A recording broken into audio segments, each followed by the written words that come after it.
जब शराब हमारे प्रदेश के नेता ही पिला रहे हैं, वह शराब का ठेका दे रहे हैं। और आप अभी अभी चुनाव में यह देख लीजिए कि जितना शराब अभी विगत 4 वर्षों में नहीं आया, उतना शराब अब केवल 1 महीने में आ जाएगा।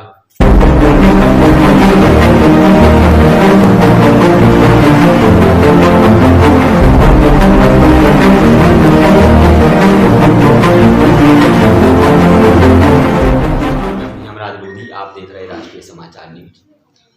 जैसा कि आप सभी जानते हैं, वर्तमान में विधानसभा चुनाव नज़दीक हैं और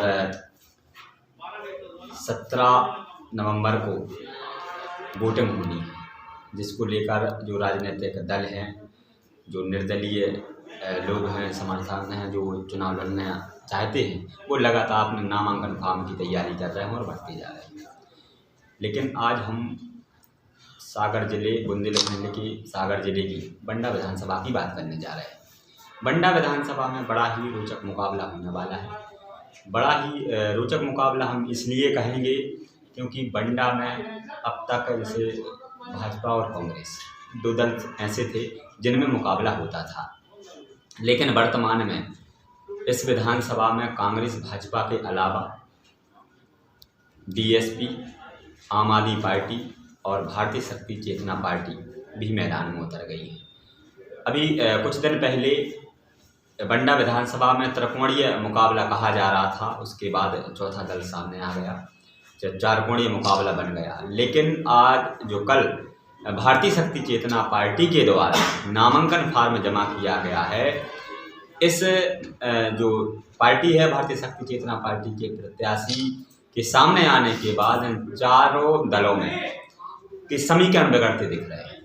अब ये समीकरण क्यों बिगड़ रहे हैं, इसकी भी एक लंबी कहानी है।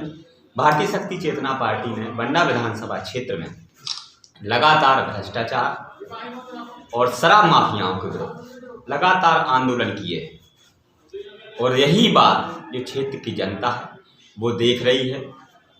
और बाकी आगे की जो हम बात करेंगे, जो आज के हमारे मेहमान हैं भानु सिंह लोधी, जो भारतीय शक्ति चेतना पार्टी से बंडा विधानसभा में प्रत्याशी बनाए गए हैं भारतीय शक्ति चेतना पार्टी द्वारा।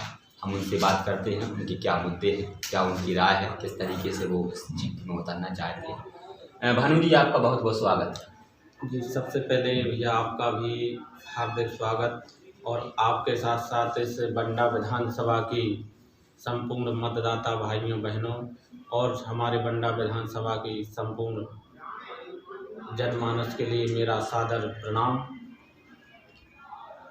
भानु जी, अब भगवती मानव कल्याण संगठन में थे, इसके बाद राजनीति करना उचित क्यों?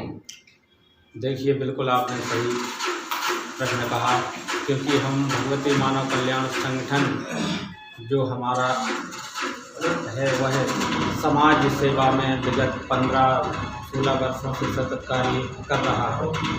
लेकिन जिस तरह से हम समाज सेवा करना चाह रहे हैं, एक तरफ हम लोगों को नशा मुक्त कराते हैं ताकि घरों में सुख शांति और समृद्धि आए, लोगों के अंदर पुनः संस्कृति का आगमन हो, पश्चिमी सभ्यता खत्म हो, तो दूसरी ओर वर्तमान राजनेता शराब घर घर पहुंचाने में पुरजोर प्रयास कर रहे हैं और उस शराब के कारण ही हमारा समाज बर्बाद हो रहा है, हमारा परिवार बर्बाद हो रहा है।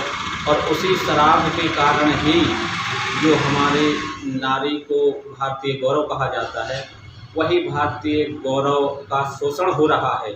आज यदि हम पिछले रिकॉर्ड उठा करके देखें तो 2 वर्ष से लेकर के 5 वर्ष से लेकर के वृद्ध अवस्था तक की नारियां, बच्चियों से लेकर बुजुर्ग महिलाएं भी सामूहिक दुष्कर्मों का शिकार हुई हैं। और जब उसकी जांच हुई तो पाया गया कि यह अपराधी नशे की हालत में था, इसलिए वह अपना आपा खो चुका, इसलिए उसने यह कृत्य किया, अपराध किया। तो यह आप बताइए कि नशे के कारण छोटी छोटी बच्चियां सुरक्षित नहीं हैं, तो यह सब नशा से हो रहा है। और नशा को हमारी वर्तमान सत्ताएं घर घर पहुंचाने में अपना पुरजोर प्रयास कर रही हैं। तो अब आपसे हम बताएं कि यह वर्तमान सत्ताएं हमारी कितनी हितैषी होंगी। यह हम और आप सब समझ रहे हैं। इसीलिए हम तो जनसेवा करना ही चाहते हैं, लेकिन जनसेवा वर्तमान राजनेताओं से नहीं हो रही, बल्कि हमारे समाज का पतन हो रहा है। इसलिए भारतीय शक्ति चेतना पार्टी अपनी तीसरी विकल्प के रूप में मध्य प्रदेश में आई है और सभी मतदाता भाइयों बंधुओं से अपील करती है कि आप अपना वोट और सपोर्ट एक बार भारतीय शक्ति चेतना पार्टी को कीजिए। आप से मेरा यही आग्रह है कि आप किसी को वोट मत दीजिए, आप अपने हक और अधिकार के लिए भारतीय शक्ति चेतना पार्टी को वोट सपोर्ट कीजिए। आप लोग लगातार जो माफियाओं के खिलाफ जो आंदोलन करते हैं, शराब को पकड़ते हैं, तो आप लोगों को डर नहीं लगता? देखिए, जिसने संकल्प ले लिया हो राष्ट्र रक्षा का, मानवता की रक्षा का, मानवता की सेवा, धर्म की रक्षा का, वो अपने जीवन में भय से निर्भीक हो जाता है और उसे डर नहीं होता है जीवन और मरण का, क्योंकि वो तो संकल्प ले चुका राष्ट्र रक्षा का। यदि जो हमारे स्वतंत्रता सेनानियों में जो भावना थी, यदि वो उस समय डर गए होते तो आज हम आज़ाद भारत में अपना जीवन यापन नहीं कर रहे होते। ठीक उसी प्रकार हम लोग भी संकल्प ले चुके हैं राष्ट्र रक्षा का, तो हम लोगों को अब उसका भय नहीं है, बल्कि अब हम चाहे भ्रष्टाचारी हों, चाहे नशे का जो व्यापार कर रहे हों, शराब माफिया हों, उनका क्षेत्र में अवैध शराब नहीं बिकने देंगे, मतलब ये संकल्प ले लिया। बिल्कुल, हमारा संगठन और पार्टी के द्वारा पिछले 20 वर्षों से अभी तक 2500 अवैध कारोबारों को पकड़ाया गया है और सतत प्रयास जारी है। और यदि इस बार बंडा विधानसभा के मतदाताओं ने अपने स्वयं के हक और अधिकार के लिए, शिक्षा, स्वास्थ्य और रोजगार के लिए प्रयास किया और भारतीय शक्ति चेतना पार्टी को वोट किया, तो वह स्वयं अपने आप पर गर्व करेंगे कि मैंने अपने जीवन काल में पहला वोट स्वयं के लिए डाला है। और वह देख करके फिर बाद में स्वयं महसूस भी करेंगे कि मेरा पहला वोट ही यह सार्थक हुआ है, क्योंकि यह उनके भविष्य के लिए वोट है। अवैध शराब की जहां बात आती है, तो ये पहला जो दायित्व है, ये तो पुलिस प्रशासन, आबकारी विभाग, इनकी जिम्मेवारी बनती है, लेकिन इसको दरकिनार करते हुए आप लोग इस मुहिम में आगे आ रहे हैं, ऐसा क्यों? जी बिल्कुल, क्या है कि वर्तमान सरकारें इतनी भ्रष्ट हो चुकी हैं और वर्तमान सरकारों के साथ साथ जब राजा ही भ्रष्ट हो तो उसके कर्मचारी, उसका प्रशासन पूरा भ्रष्ट हो चुका है। अब उसे चाहे समाज का लाभ हो या हानि, इसकी परवाह किए बिना पूरा शासन प्रशासन इतना सेल्फिश हो चुका है, स्वार्थी हो चुका है कि वह अब समाज की नहीं बल्कि स्वयं का अपना ही देख रहा है कि स्वयं कितना रुपया कमा लें, कितनी 2 नंबर की कमाई कर लें, कितना धन इकट्ठा कर लें, चाहे समाज की कैसी भी बर्बादी हो जाए। आप इस बात को मानते हैं कि जो जनप्रतिनिधि निकल करके आते हैं ये अवैध व्यापारों में लिप्त हो जाते हैं? बिल्कुल, यह बात सत्य है, क्योंकि अभी जो वर्तमान स्थिति है, हम यदि प्रदेश की बात नहीं, छोटे स्तर पर हम अपनी बंडा विधानसभा की बात कर रहे हैं, क्योंकि यदि जो विधायक है वह पूरी विधानसभा का मुखिया है और मुखिया की नज़र के सामने इतना भ्रष्टाचार हो रहा है, अवैध कारोबार हो रहे हैं, अवैध खनन हो रहे हैं, तो उसे यह दिखाई क्यों नहीं दे रहा? यदि उसे दिखाई नहीं दे रहा तो यह कहें कि वह अंधा है, और यदि हम लोग आवाज़ उठा रहे हैं तो उसे सुनाई क्यों नहीं देता? तो क्या यह कहा जाए कि वह बहरा है? और यदि उसे यह सब कुछ समझ में नहीं आता तो यह कहा जाए कि वह अयोग्य है, या फिर यह कहा जाए कि इसमें वह संलिप्त है, कमीशनखोर है, क्योंकि इन तीनों चारों बातों में कुछ तो बात उस पर लागू होती है। इसलिए मैं कहता हूं कि या तो वह अंधा है, बहरा है, गूंगा है, और यदि यह नहीं है तो वह अयोग्य है, और यदि वह अयोग्य नहीं है तो वह रिश्वतखोर है। नहीं, लेकिन बीच बीच में ऐसी भी बातें आती हैं, मैंने कई बार इसे विधायक जी ने भी कहा है कि हमारी सरकार नहीं है और हमारी कोई सुनने वाला नहीं है, तो आप इसे किस नज़रिए से देखते हैं? देखिए, यह रोना धोना बच्चों का होता है। यह एक जनप्रतिनिधि यदि यह बात कहता है तो यह एक दुखद बात है, क्योंकि यह उनकी स्वयं की अयोग्यता दर्शाती है। भाई सरकार को लड़ने के लिए आपको भोपाल नहीं जाना है, आप बंडा के मतदाताओं ने आपको बंडा का पूरा अधिकार दिया है, आप बंडा के तो विधायक बन चुके हैं। अब बंडा में जो हो रहा है, बंडा की जनता को यहाँ का अधिकार तो दिलाइए। भाई महिलाओं के जो राशन पर्ची से नाम कट गए, आप वो नहीं जुड़वा पा रहे हैं। आप पंचायतों में जो मनरेगा के अंतर्गत मजदूरों को मजदूरी मिल रही है, वो नहीं आप दिलवा पा रहे हैं, वह भी कागजों में लीपापोती हो रही है। बंडा में जितने भी विभाग हैं, सब विभागों में भ्रष्टाचार हो रहा है और जनता के अधिकारों का हनन हो रहा है। तो यह कोई मुख्यमंत्री तो यहाँ आएगा नहीं, यह तो स्वयं के अधिकार क्षेत्र का काम है। आप अपने अधिकार क्षेत्र में जब फैल हैं तो आप ये बात बोल रहे हैं कि हमारी सरकार नहीं है, तो यह आपकी योग्यता को दर्शाता है कि आप इस क्षेत्र में अयोग्य हैं। और मेरा भी विधायक जी से विनम्र निवेदन है कि महोदय जी, यह खिलौने का खेल नहीं है जो आप खेल रहे हैं। यह स्वयं के जीवन का ये नहीं कि आप स्वयं के जीवन को बनाने के लिए आप बंडा की 2.5 लाख जनता मतदाताओं या हमारे इस जनता का भविष्य बर्बाद करते हैं, बल्कि हमारी बंडा विधानसभा की जनता का भविष्य है। आने वाली पीढ़ी के लिए जो अभी मतदाता सोचते हैं कि हमारे बच्चों का भविष्य सुखद होगा, उनका भविष्य बर्बाद आप कर रहे हैं। क्योंकि यदि आप अपने दायित्वों का पूर्णतः निर्वहन नहीं कर रहे तो यह आने वाली पीढ़ी के भविष्य पर बहुत बड़ा संकट है। आप लोगों ने अभी कुछ समय पहले बहुत बड़ा घोटाला का जो है उजागर किया है, तो ये कैसे आप लोगों ने इस चीज़ की जानकारी ली है? इतना बड़ा घोटाला उजागर करने में कैसे सफल हुए? ये देखिए, हम लोगों का प्रयास ही है कि हम बंडा विधानसभा को पूर्ण भ्रष्टाचार मुक्त और नशा मुक्त ही बनाएंगे। तो हमारा नशा विरोधी जन आंदोलन तो कई वर्षों से आ रहा है। अब मुहिम छिड़ी है भ्रष्टाचार के खिलाफ। तो भ्रष्टाचार में सबसे पहले हमने हमारी जालमपुर पंचायत में 25 लाख का घोटाला उजागर किया, और यह प्रत्येक हमारे यहाँ के जनप्रतिनिधि से लेकर पूरा जिला प्रशासन और हाईकोर्ट तक हम पहुँचे। हाईकोर्ट में जब हमने जनहित याचिका दायर की, जिसकी सुनवाई अभी हुई, और उसके बाद अभी वन परिक्षेत्र बंडा में अरबों खरबों का घोटाला है, जिसकी जांच के लिए हम जिला अधिकारियों के साथ साथ मध्य प्रदेश शासन के साथ साथ तमाम अधिकारियों को सूचित कर चुके हैं कि यहाँ पर हमारी जनता का शोषण हो रहा है, खुला भ्रष्टाचार हो रहा है, फिर भी उनके द्वारा कोई कार्यवाही नहीं की जा रही।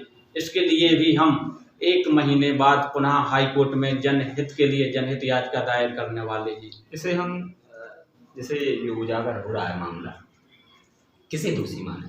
सरकार है, जनप्रतिनिधि हैं, आला अधिकारी हैं, प्रशासन है, इसे कौन इसमें दोषी निकल के आए?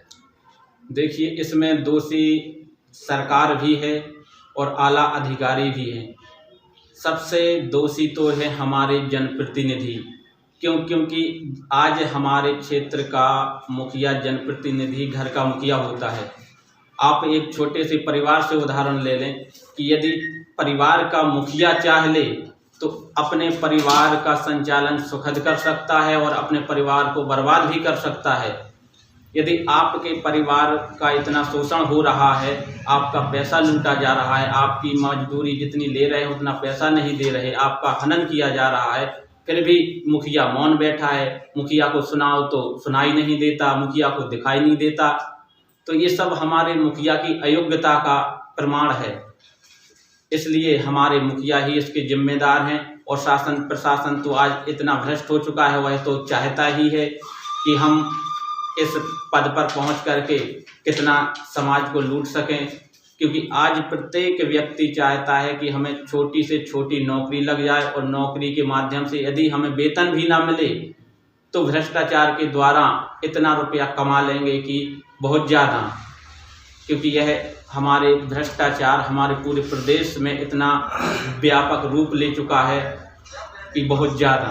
अभी आपके द्वारा या आपकी पार्टी के द्वारा बंडा विधानसभा क्षेत्र ऐसे कौन से किन मुद्दों को उठाया गया ताकि जनता के बीच में उसकी सराहना की गई?